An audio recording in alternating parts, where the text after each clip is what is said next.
Cosmos. P-brake, back in 5. You guys aren't going to believe, Mr. Hat is going to brake.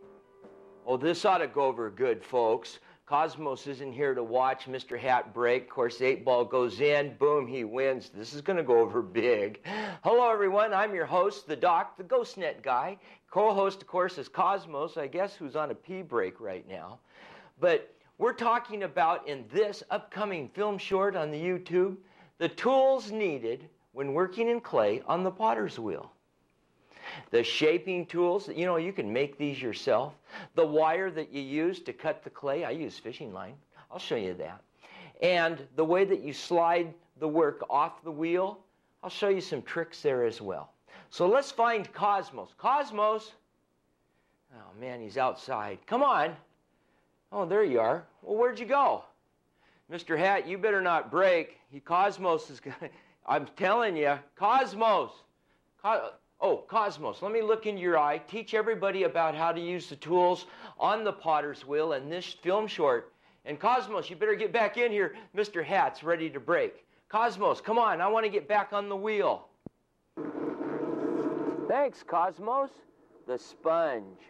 It's so important because when you center the clay, you have water right there, and it's all within the sponge.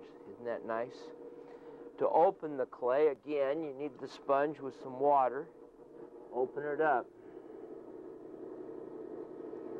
And that opens it. Take the sponge again, and we'll open it again. And always release slowly. That's the use of the sponge. See how fast that was? Another tool that I use is called the pricker. It has a long point on it right here. And what's nice about that is you can just take off like a little ring of clay. See? Take off another ring of clay. That's the pricker.